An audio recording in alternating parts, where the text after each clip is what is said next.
most excellent 80s movies podcast. It's the podcast where a filmmaker, a comedian, and an author make their way through the impossible-to-solve task, the Kobayashi Maru, if you will, of the 80s movies that we love and love to hate, looking back on them with modern eyes to see whether or not they hold up or if the haze of nostalgia is just too thick. This is The Wrath of Khan, Star Trek II. The Wrath of Khan, I believe, is the technically correct designation. A movie selection from 1982.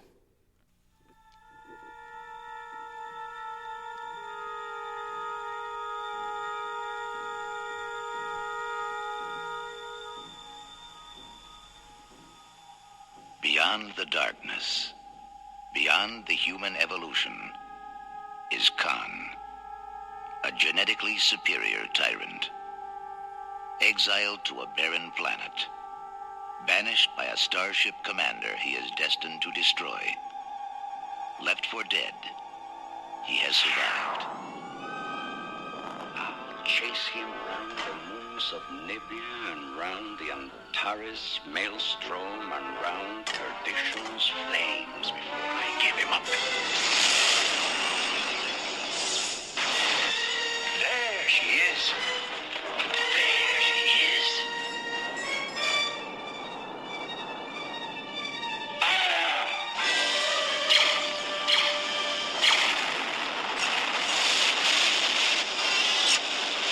Shield's collapsing, Captain. Can you give me major power? A few shots, sir. Not enough against their shields. The base is stubborn. Scully, I need warp speed in 3 minutes or we're all dead. I've done far worse than kill you. I've hurt you. And I wish to go on. Hurting you.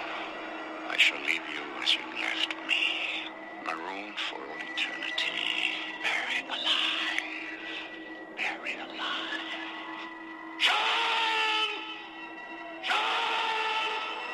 At the end of the universe lies the beginning of vengeance. Star Trek II, The Wrath of Khan.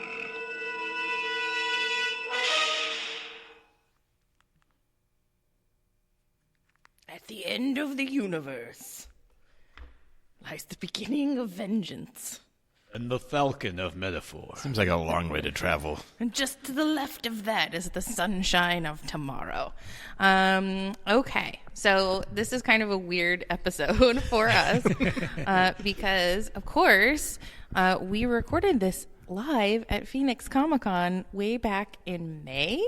Woo! With us, as always, I'm Chrissy Lenz, comedian, and with us, as always, is filmmaker Nathan Blackwell. Hello.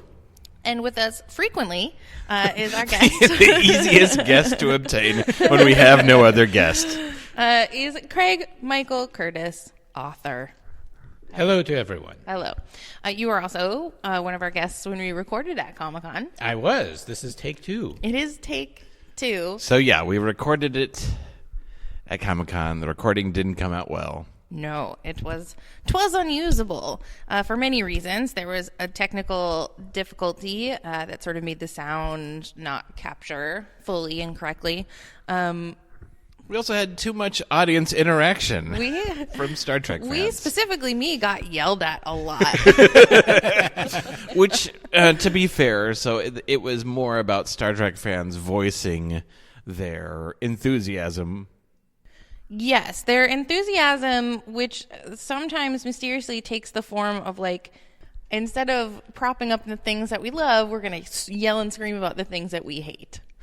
Right?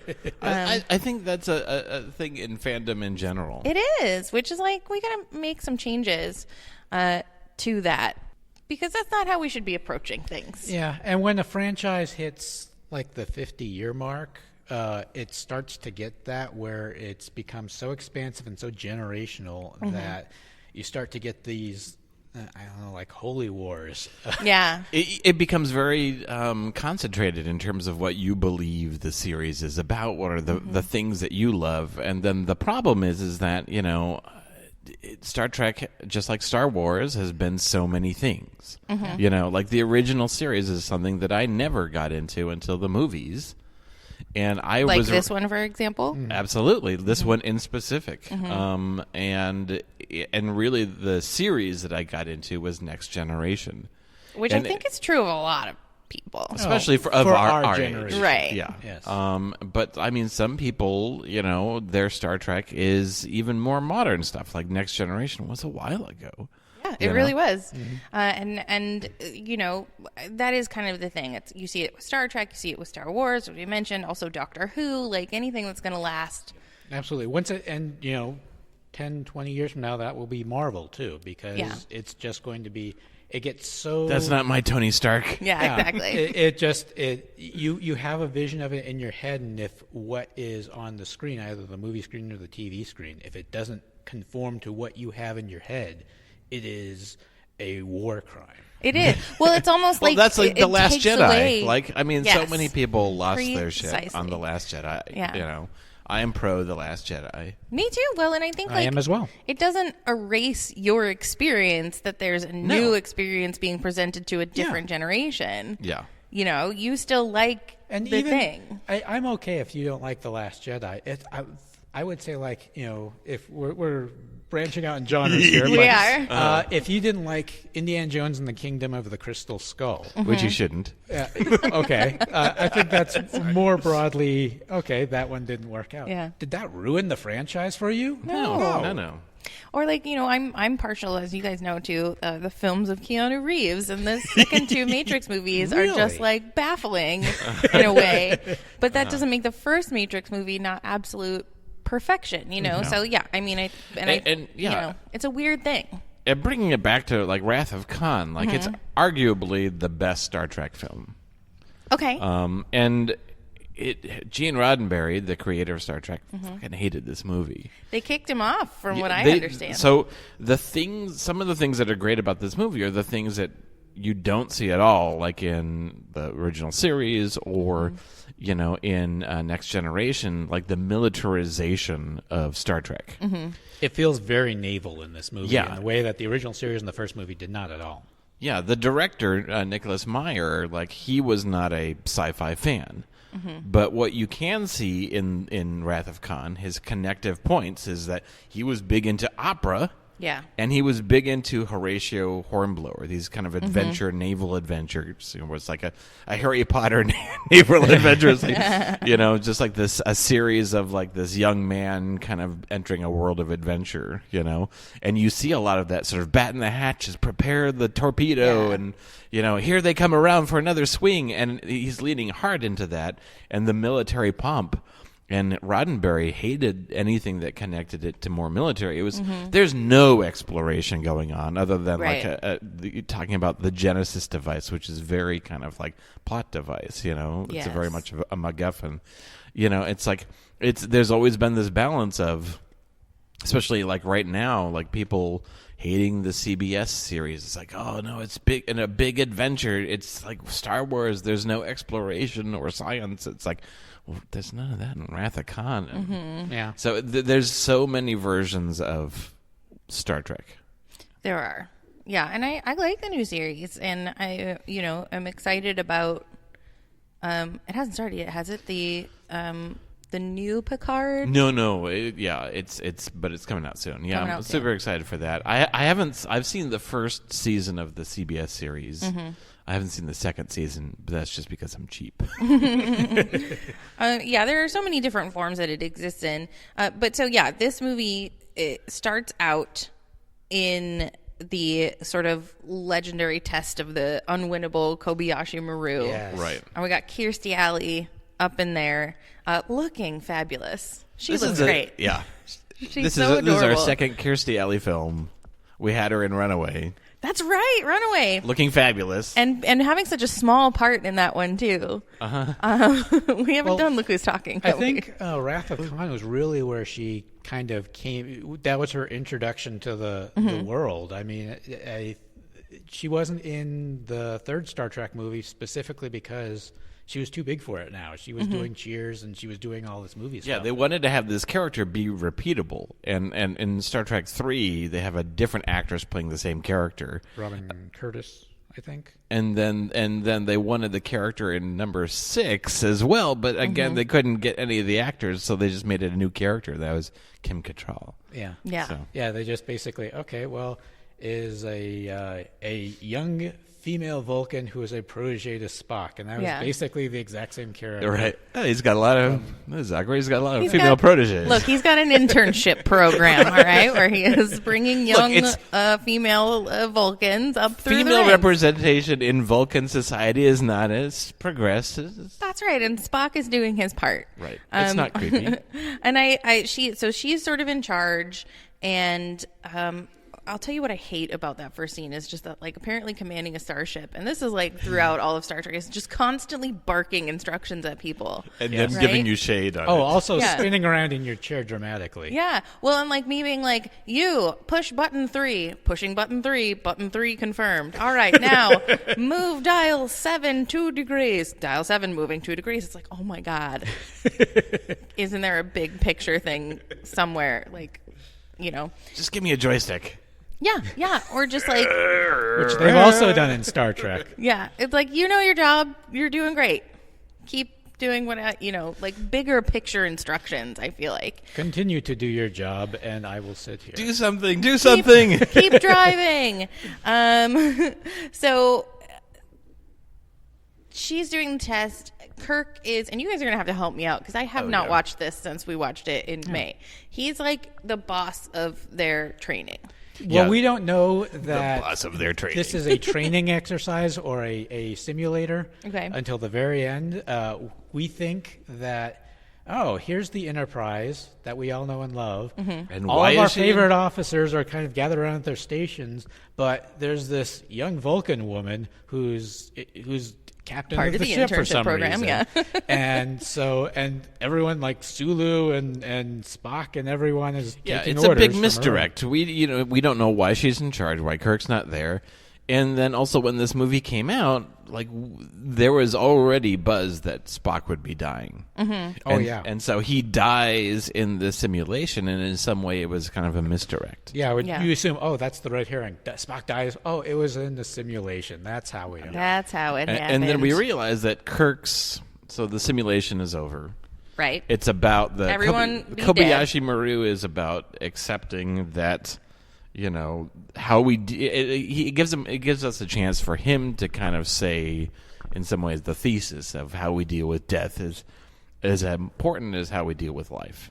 Because the simulation it's a no-win cannot scenario. be won. It's designed to no one can actually win it. And it's just to see how well you lose. And then we find out that he won it by cheating and changing the program. Yeah, we find out he is the only he cadet who's ever beaten the scenario. And there's that's kind of a mystery that.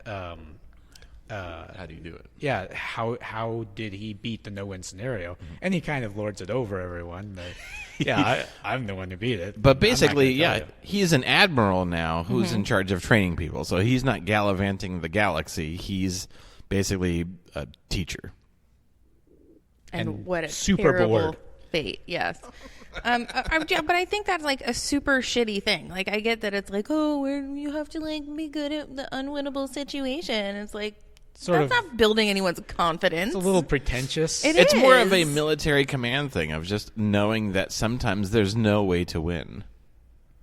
That's dumb. Like there is though. Like, well, you have to understand that maybe there was like 20 other really great simulations. This is maybe not the only simulation. Yeah. I'm just saying, like, why would you want to instill in the heart of your officers that there is a possibility that everyone's going to die? Like, you want them brazen and brash and like. You know what was was actually a better simulation? I think it was the Next Generation, but there was one that was, again, it was like the holodeck, so they can simulate anything. And the whole point of the simulation is that you will at some point have to choose someone to die. Okay. Oh, Like yeah, you that had was to Next send them Generation. to their death, and it couldn't be you.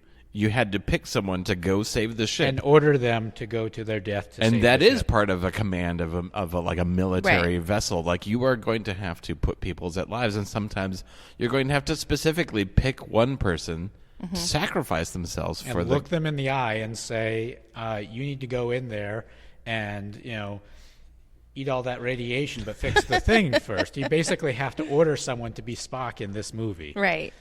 and that is something that if you are a command officer, that's something you're going to have to deal with someday, and you have to be able maybe to- every day. Every single Hopefully day. not.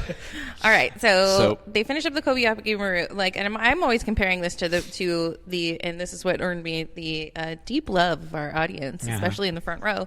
The Star Trek Into Darkness, right? The remake of this with Benedict Cumberbatch, and because that version is just so much fresher in my mind. I really liked it because I really like Benedict Cumberbatch. Yeah. So you put him in a bad guy role, and that movie is going to resonate with me. Okay, so the next thing that happens is what happened? I don't know. What happens a lot next? of Kirk. So Kirk. It's also Kirk's birthday. Oh, yeah, right. and he's moping. Yeah, and so you've got a lot of good. There's a lot of good elements that are working in this, and so there were like a lot of different drafts, and they basically like took the elements that they felt that they really liked and resonated, and so you've got a lot of things like so he's feeling old, and his apartment, his San Francisco apartment, has all these like antiques, these military collections, and so he's feeling old. You've got young trainees. It's his birthday. He's like hitting 50 or whatever, and he's got Oh, and he's got to be at least 55. His present from Dr. McCoy is a set of spectacles. Reading glasses. Yeah, so that just like even also some like Yeah. So Romulan you've got like brandy or something. you've got like the old guards who are past their prime. Word. You've got the cadets, antiques. You've got the whole like device, the MacGuffin device, Genesis about creating new life on a planet. So you've got kind of all these kind birth of, and death is yeah. Kirk, everywhere. spoiler, finding out that he's got a son. So you've got Who is the biggest douche canoe that is ever. I love that character of the son who just always has like a sweater draped around his shoulders. It's like he's going to tennis. Take that off. No one is taking you seriously. You're my son. Take that off. You're my son. Take So it you've off. got all these great themes though about Absolutely. kind of death and life.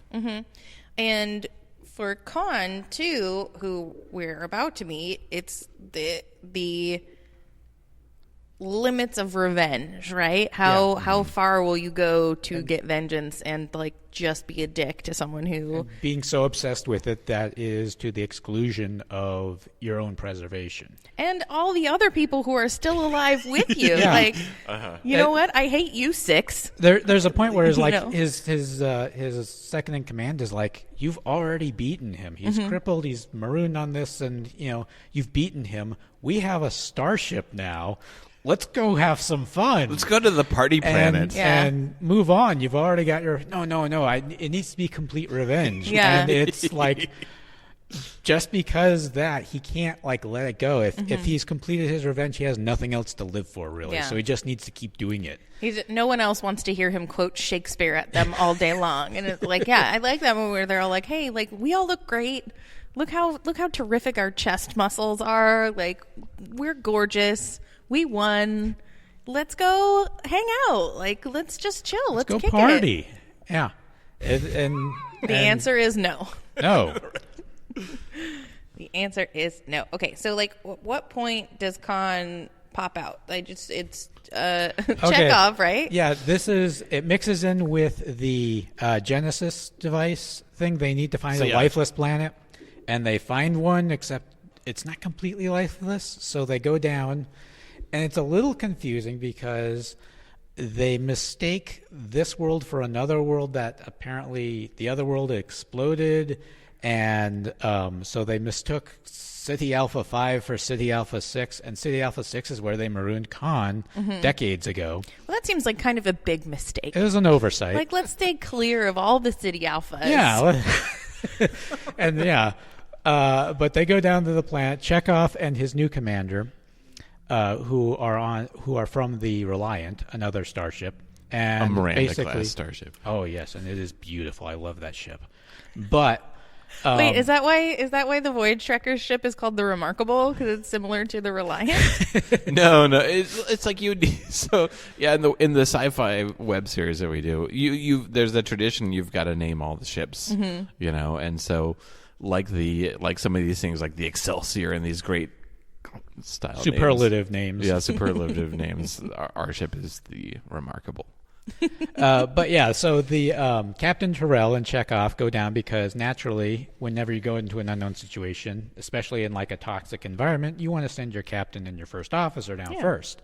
So that's what they do, and they get captured by Khan. Then we get Khan's backstory for anyone who didn't watch the original series, and just clarify he's looking for revenge from Kirk, and then that's our intro to him. And he earworms them. Yes. The creepy horror thing, and That's not his normal thing. He picked that up just for this movie. Right. Okay. So I had some confusion about how those earworms work. Okay. So Bring up Wikipedia. my understanding is that they go into your ear and they just like start munching on your brain. And because you're so distracted by being brain munched that you are more susceptible to suggestion, like hypnosis almost. But is there a psychic link? Like, has Khan trained these worms to like do his bidding? he just kind of they have an understanding. Him and these worms? I mean, the worms. You're going out. He spent years. This is Craig's podium talking right to here. He's got him in like a little fish tank, and They're he's like babies. yeah. He every day he comes and talks to him. Don't worry, one day I'm going to give you some nice juicy brains.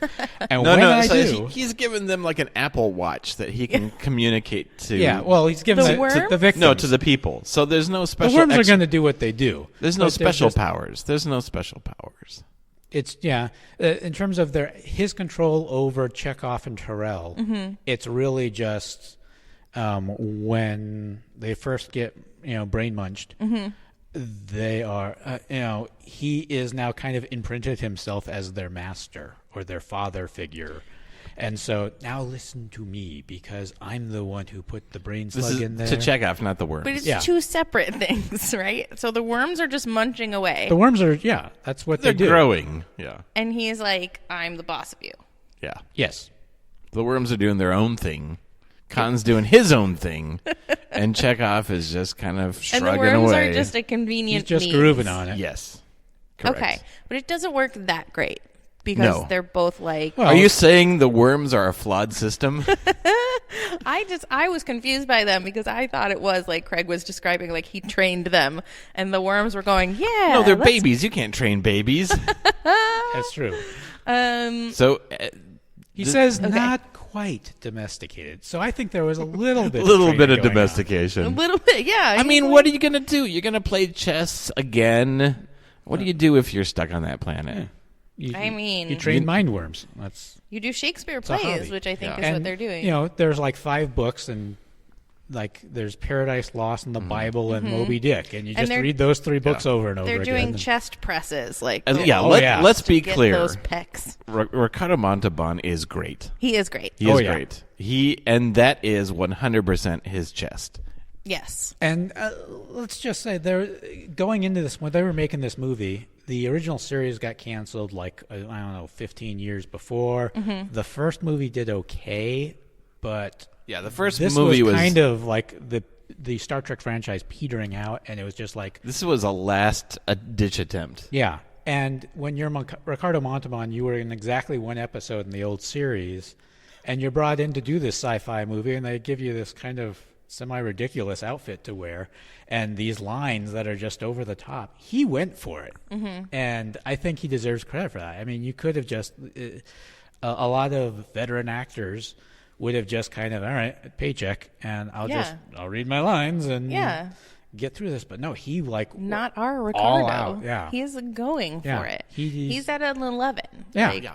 And he's like, oh, you don't think anyone can act more than William Shatner? Well, That's hold really my why beer. it's like we talk about like the great matchups of or in like movie history, and then I definitely on the list is got to be Khan and Kirk. Yeah. And I think part of it is that they just are hitting the ceiling. They so are. And they never They're hitting actually- the ceiling. They're hitting in the the- floor. They're falling down to the left. They're falling down to the right. They're in corridors, tripping and falling. And in the entire quoting. movie, they never actually meet in person. Right. They're always on view screens or They're always telecoms Skyping each talking. other. Yeah. And so these two really over-the-top performances are never together in the same room. That would Right. just be too much. Yeah. it would be Which is too much nuts. acting. We Yes. would all get radiation poisoning. And even with the director like Nicholas Meyer, he had to bring them all down because they all wanted to hit the ceiling all Yeah. the time. So You know, like this especially is him reining them in, and then you Yeah. got like then the really nice yeah. contrast of like Leonard Nimoy and Kirstie Alley who are playing these Vulcans who are just like what what ifs. what if we just chill, guys? What if we just chill? And this is like what I kept pointing out too is that like I think that what is cool, what I like about Star Trek Into Darkness, the modern update of this is that they take everything and they give it its opposite, right? So Ricardo Montalban is like hair for days, right? Chest that won't quit. These like sort of very, how would you describe the clothing? It's almost Renaissance. It's like Renaissance stripper? Renaissance stripper is meets exactly post-apocalyptic what it is. because Yeah. it's like stuff that they've had to fashion from very little material. Yes, very little material, and they were just like, you know what? Let's just make it as sexy as possible. Like, let's only cover what needs to be covered. So when you take that into and Ricardo Montalban in his performance and just in his personality is like big. It's over the top. He's got that beautiful accent. Like everything about it is like drawing you in, right? So we get the exact opposite of that in Into Darkness, which is Benedict Cumberbatch, who is tall, lean, pale, covered from neck to toe. Doesn't even try to do a Ricardo Montalban impression, no. which I was He's- glad he's for. doing the it would just be opposite. silly if he tried to be like that. even in terms of the color palette, right? Like Khan is all like in warm colors and like giving you sort of life. The Benedict Cumberbatch Khan is all in shades of gray, and he's giving you stone faced. I'm not here for Yeah. your bullshit, right? He is like it's the he's opposite. a cobra.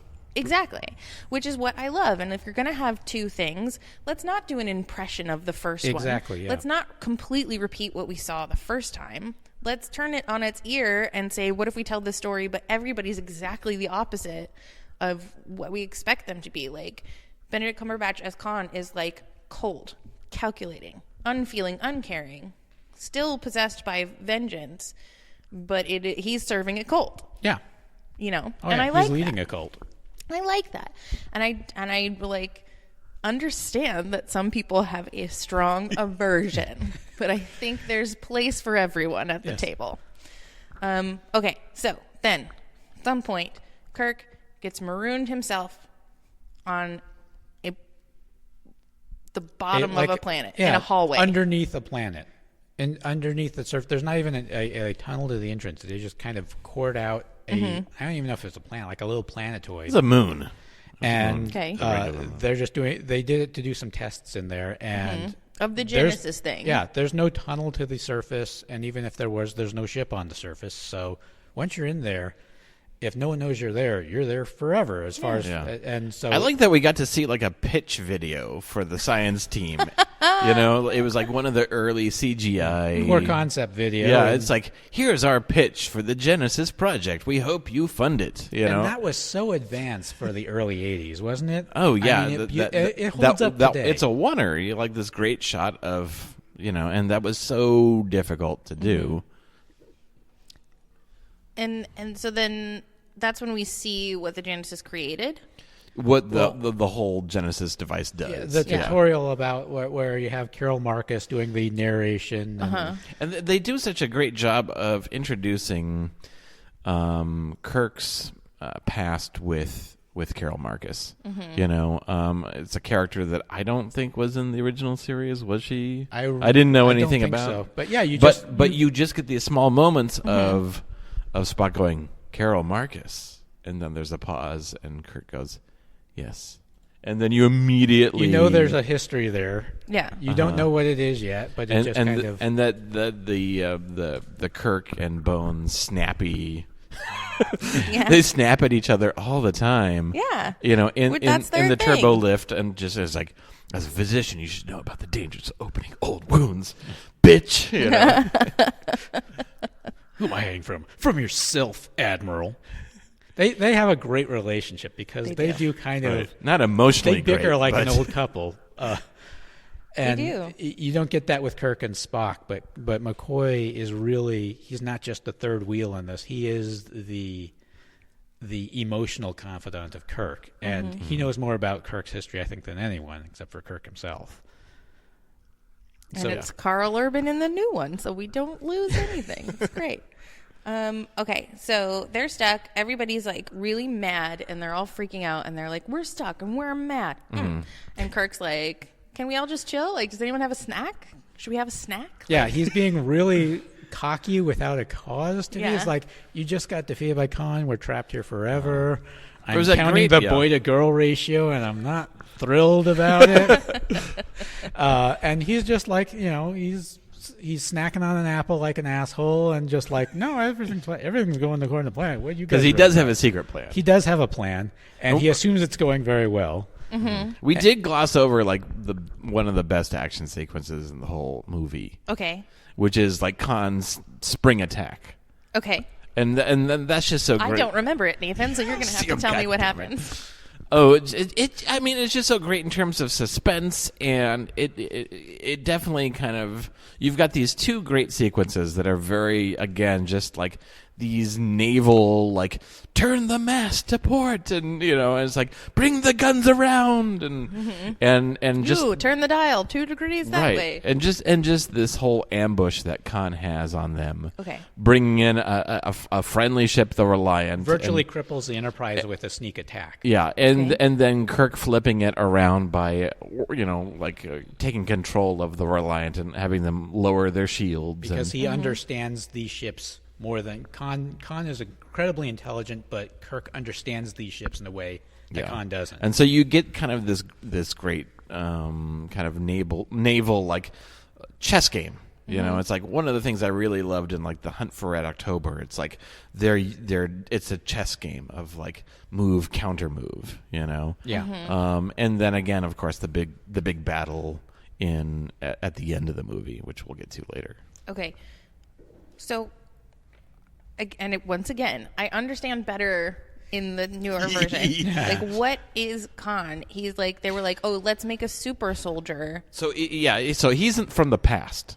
So Okay. like Yes. like the eugenics wars, which so, like, occurred Star in the Trek takes- 1990s. Yeah, so yeah, they wrote it in the 60s. And so the whole idea was, so like Star Trek is like in the 24th century. Okay.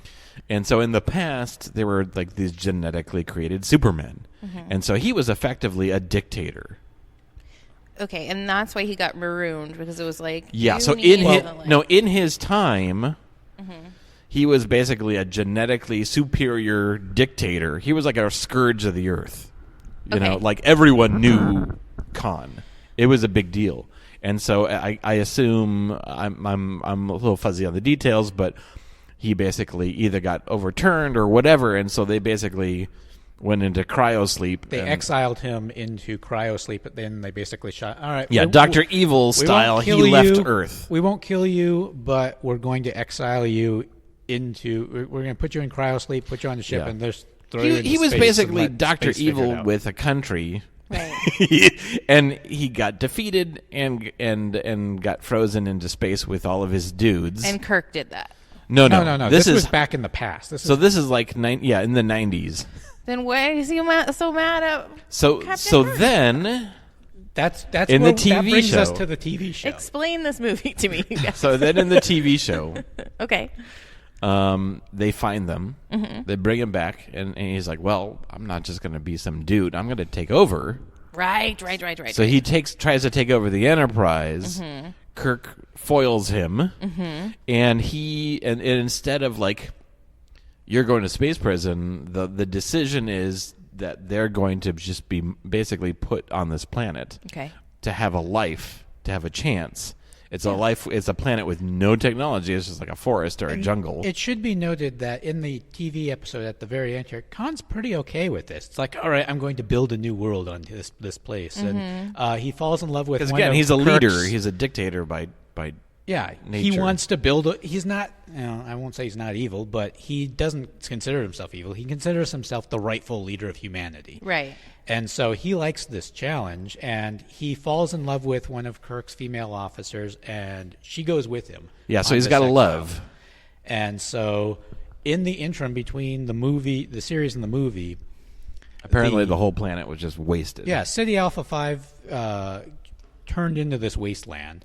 His wife died, and he blames all of this on Kirk because Kirk never bothered to follow up on the episode. It was just sort of they hit the reset button at the end of the episode and forgot all about him. And That's how Star Trek rolls. it's the first consequence of forgetting a previous episode by a character. So yeah, so Kirk has left the tiger to stew and get angry.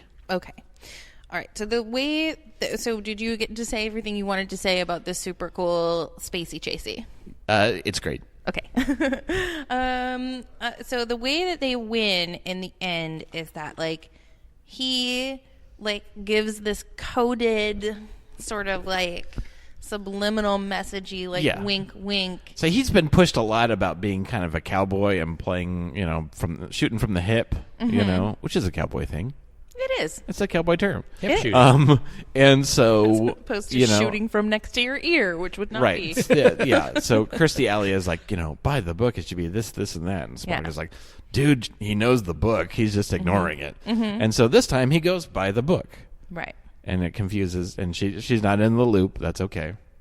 She's young. But I thought like what she does, he's like saying, no, we are going to do this your way. Yeah. And so she's like, okay. Yeah.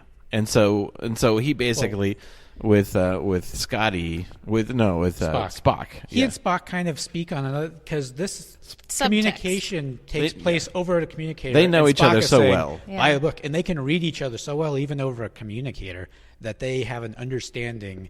Spock says, "Buy the book. We will not be repaired for 3 days," and Kirk instantly is able to interpret that to mean, "Oh, we're being monitored." Spock saying, "We'll be ready in 3 hours." And so they speak in this code language over the intercom, knowing Khan is going to be overhearing it. And they didn't come into this advanced. It speaks to how well Kirk and Spock connect, even though they're very different people, that they can just kind of suddenly read each other's tone and understand not just that I am talking, and it's a little heavy-handed, buy the book, Captain, wink, wink.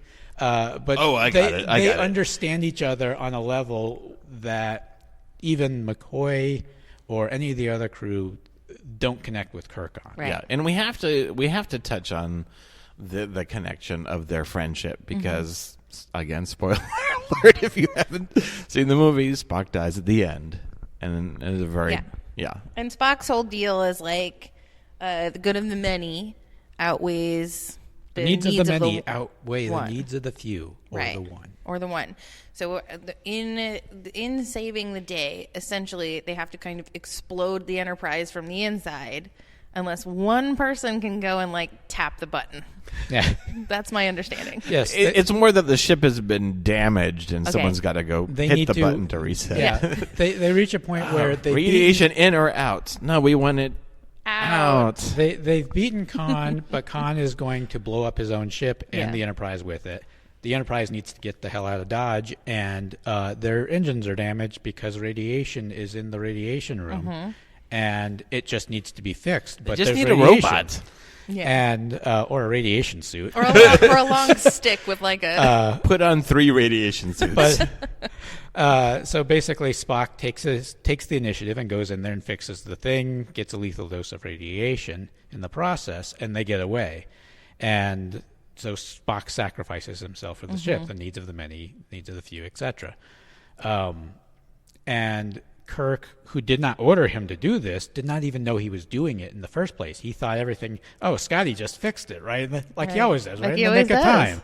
And good job, Scotty. And then he gets the grim McCoy over the intercom, Jim, you need to get down here right now. And in another movie, with other characters, this would just be sort of a stock, another character sacrificed themselves. It happens in every movie. But in this movie... Literally every movie. Literally every single movie. Ever in Toy Story. Really? I mean, yeah. But because it's Kirk and Spock, and because of the way they play it, it has such an emotional impact on you, and you just like... Yeah, even if you weren't a fan of the TV show, the Star Trek characters were popular known icons. Yeah. You know who Kirk and Spock is, even if it's like if it was Big Bird, Big Bird and Ernie having to say goodbye. Yes, and again in the Into Darkness, like they flip that too. So it's Kirk who goes in Kirk and who does Spock, the sacrifice. It's the literal opposite, and I thought that was good. I love the performances, even insofar as they are over the top. Like, I love it. That's what I'm here for. This is what I'm checking into Star Trek II: The Wrath of Khan to see. Yeah. Is chew up that scenery. Yeah. Fall It's the over opera those. of it. Yeah, exactly. And I'm not super well acquainted with Star Trek. Like, I know enough to know I'll never know enough, right? I've seen all of the original series. I've seen all of the animated series. I've seen a handful of the Next Generation. I've seen the new series, even though I can't remember right in this moment what it's called. The like new one that's happening now. Discovery. Star Trek into Star Trek. Star Trek into Star Trek, yes. And I've seen the like rebooted ones, but like I get it. I'm not one of you. Like, I never will be. The first lesson is that you will never be one of us. I will never be. But I love it. I like this movie. I like the overtop performances. I also like Still Alive, Old Friend. Yes. Or like, and all the like, I will, to my last, I will strike at thee. Like, I love the costumes. I think everybody looks amazing. Their hair I love is terrific. these Starfleet uniforms. The red naval uniform. I know Roddenberry, and this is another thing we were talking about at the beginning, where when a franchise has been around for so long that you just kind of it stretches to the point where different people have such wildly different perspectives. But it's also where the creator of a series. In this case, Roddenberry, it could be George Lucas, it could be Tolkien, it could be J.K. Rowling. But the original vision that they had maybe doesn't evolve in the same way that it does for the fandom or for just how it is looked upon from the past. And Roddenberry Roddenberry owned the original series in terms of his creative vision, and probably the first movie and a little bit of Next Generation. But after that, the later Star Trek movies, the later Star Trek series, he hated, like, when he died, the two projects going on were Star Trek 6 and Star Trek Deep Space Nine. And he hated both of them. He hated conceptually both of those. And it was like, that is such a bummer. And Star Trek: The Next Generation, in my opinion, really didn't start getting good until his influence was decreased because he didn't want conflict between the characters. He wanted that to harmony, that to be solved in humanity. And then it just became less. It was more about ideas and less about people. Right. Yeah. Well, and I think that's a very good point, because the best of these huge things, right? These things that you create something, it becomes so big that it really has a life of its own, much like your literal children, right? At some point, they grow beyond your influence. You've baked it into them, or you haven't, right? And they're going to be the people that they are. The same thing is true, I think, of these big franchises. And the ones that really succeed and get better and grow and change are the ones where there is a handoff. Like, this is my child, but now you need to shepherd it into the next thing. Like, back off. Get out of here, Lucas. Yeah. Like, that's one of the things is that, like, when you create a work of art, it also reflects not only the things that you believe, but it's also the beliefs of the time and what it means about now. And if it doesn't change with how times change, then it's not reflecting the art that the people want to see or It need starts to to see. look archaic if it just keeps to the same formula. And Yeah. like Next Generation is a very late 80s Star Trek TV series. Oh, yes. And,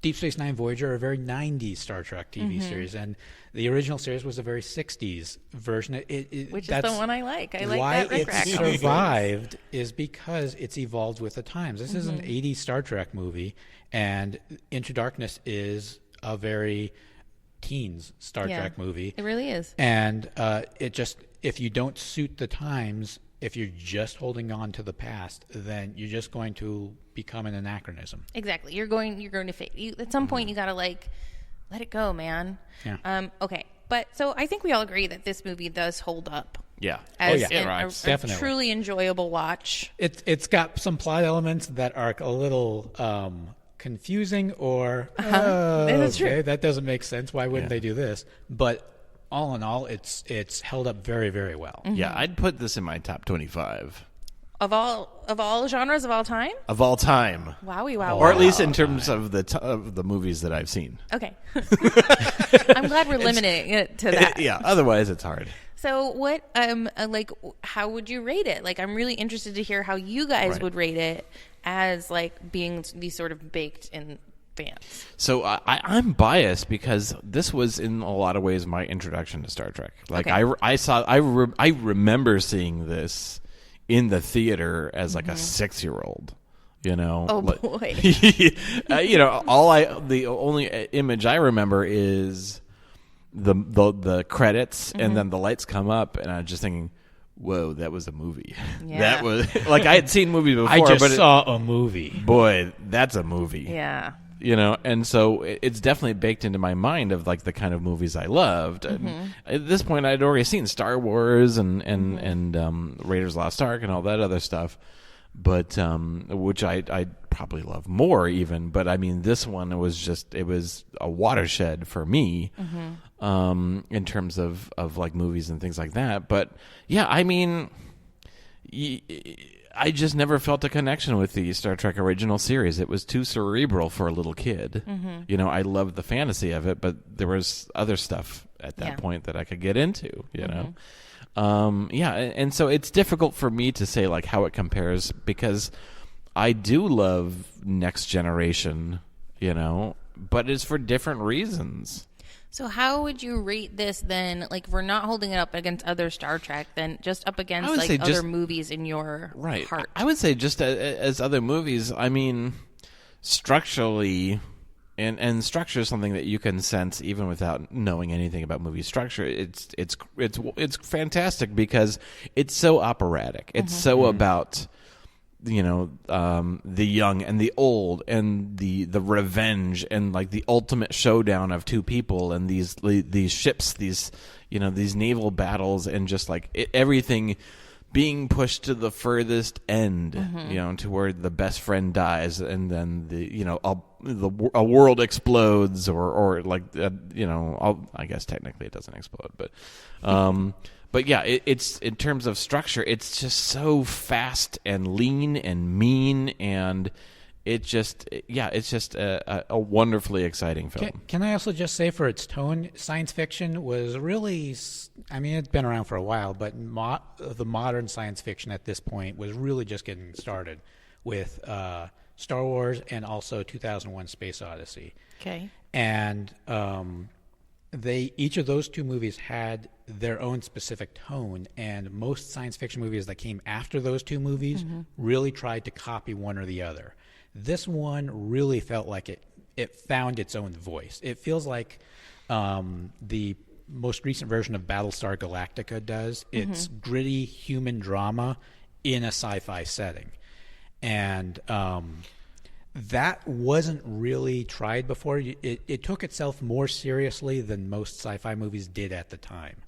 And I appreciated that, because if you want to live in the world, and if the world is so whimsical and fantastical that it's just no one's taking it it's not. That's the seriously. thing. It's even though it's in a lot of ways closer to Star Wars than like 2001. Like the first Star Trek first movie Star Trek was movie trying to be 2001. Yeah, it was so heady and laborious, you know, and it's definitely got good things about it, but it's 100% a different beast. Yeah. But yeah, Star Trek, you know, Star Trek 2 was not a fantasy. It was really an adventure film. Yeah. You know, it was not like, you know, space magic and like weird animals. Which I like as well. Right, Yeah. exactly. Yeah. But it wasn't. There's a place for that. You know, it didn't try to copy that. Like a lot of formula. the movies Yeah. trying to copy Star Wars? Star Wars was like, you know, like Star Crash and things like that. Just like Star Crash. we don't understand it, so we Krull. Krull. I mean, even like the Flash Gordon movie. Like we will put out absurd, fantastic things, but it's space, and you like Yeah. that, right? You like that, right? Yeah. Yeah. Well, And and so I think the- that's what you come to this podcast for, because you guys have all these like really deep and meaningful thoughts about like what sci-fi is and what it's there for and what this is serving us and what that is doing, and I don't care. And I love that, you know, because it's like, okay, I just watched this as a movie and Yeah, be but like, did you okay, like there it? was. That's what I'm saying. It's like I did like it. I did like it, and so like if I was giving it a one con out of 10 cons, I would give it 7 cons. Ah. You know, I think it's a fun watch, and I think everybody should see it like just as a cultural reference point. So maybe I give it Definitely. an 8. Yeah, do it. I just gave it Go one for it. extra Bump it. point. I just I will just gaslight you convinced into getting it an myself into giving it one extra point. What about you, Craig? I would actually also give it an 8. I 8? think it's held up extremely well, considering that this was early 80s, and it's been, you know, coming up on almost 40 years now. Shut your mouth. I know it's sobering, but the movie has held up very, very well, and Yeah. it was entertaining to begin with. So, I think that for me, I might have liked Star Trek 6 a little more personally, but this is the best Star Trek movie. I think it's hard to dispute that in terms of overall quality and entertainment value. I don't even know what Star Trek 6 is. The Undiscovered Country, also Okay. Is that the one with directed whales? by I don't know. Nicholas Meyer. Okay, what about you, Nathan? I'm going to give it a 9. Oh, okay. Yeah, so it's definitely tippy top for me. Great. The reason why it's maybe not a 10 is just maybe personal reasons, you know, or whatever. But I mean, yeah. So this movie is super high for me. That's great. I love it. So what is your deep cut recommendation for Star Trek II, The Wrath of Khan? Okay, I want to recommend. I know Nathan mentioned Hornblower earlier. I want to actually mention a different novel series called the Aubrey Maturin series. There was a movie called Master and Commander: The Far Side of the I World. love that one. That's based off of this novel series, and I think it actually has a deeper connection to Star Trek, or the original Star Trek, than Hornblower, just because the two main characters have a very strong Kirk-Spock dynamic. And they also, the ship they use most often is the HMS Surprise, which has a very Enterprise-y feel. Yeah. But in particular, the Kirk-Spock dynamic with these two characters, the ship's captain and their doctor/scientist/spy. Slash Paul Bettany. Yeah, That's slash getting in Paul that Bettany. movie. Yes, absolutely. I love a skinny Brit. I'll take him in any way I can get They him. have very little in common, just like Kirk and Spock, but they have a deep friendship and a sort of a connection Yeah. that I think if you like from Star Trek, I would recommend that series. I think that's a very good recommendation.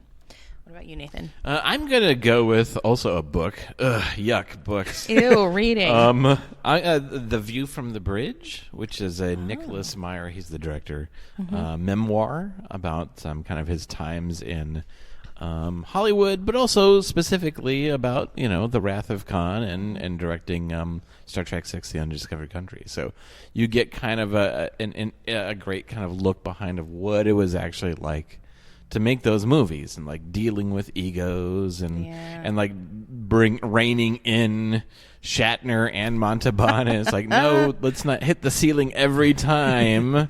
You should have seen it before.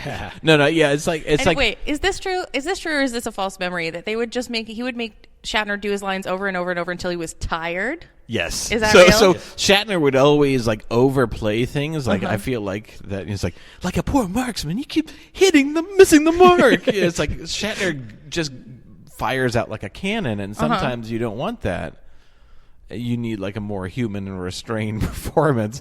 And so like Nicholas Meyer's technique is just like, well, let's just have him do 20 takes, and by the 20th he'll be bored of it. So tired that it comes out more naturally when he's doing it for the 20th, 30th time. And then the times when I think he's just too big, it's like that's okay. Or Nicholas Meyer's like, fuck it, we just got to finish this movie. We just got to go.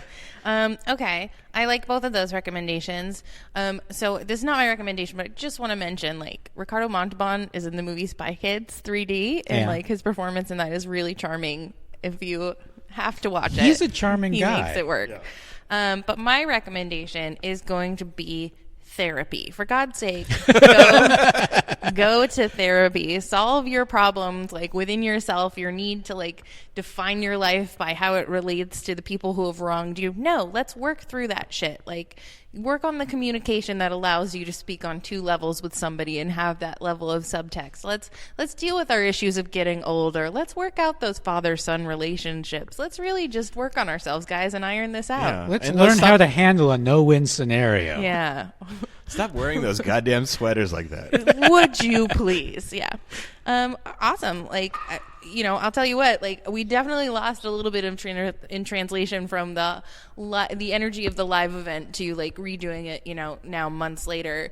So I also recommend like live events. Come out to see us record some live stuff. We have some on the calendar that are going to be coming up for our 2-year anniversary. Ooh.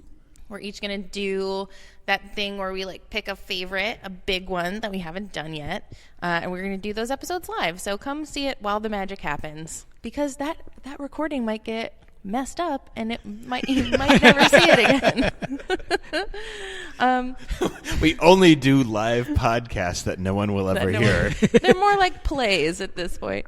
Although the one that we recorded at Big Pine, it was the episode before this, and that one turned out fine. It wasn't our equipment. It wasn't. I was not in charge of that. Okay, so where can people go to support you, find your books, and read the musings of Craig Michael Curtis? You can go to my Facebook page or my website, craigmichaelcurtis.com. You can find my books usually on Amazon or on any online tablet that either Nook, Kindle, or the like. Look for Craig Michael Curtis, and then get it. Okay. Where can people find SquishyStudios.com Squishy Studios. and Squishy Studios at Instagrams and Facebooks? Yay! Also find me and NCT NCT Phoenix or NCT PHX on all of the different various social medias, and also check out the Most Excellent Pod site and the Most Excellent Pod social medias. It's mostexcellentpod.com, and I'm pretty sure it's Most Excellent Pod on Instagram, because I'm finally trying to get around to putting some stuff on that. Woo-hoo. So check it out. And be sure to join us next time when we're going to be talking about the 1985 Western Silverado. Yes. All right, so thanks for listening. Like, rate, review, thumbs up, all that wonderful podcast magic. And just while you're walking around out there, keep the Most Excellent 80s Movies podcast motto in mind. Be excellent to each other and... Con! Con! God.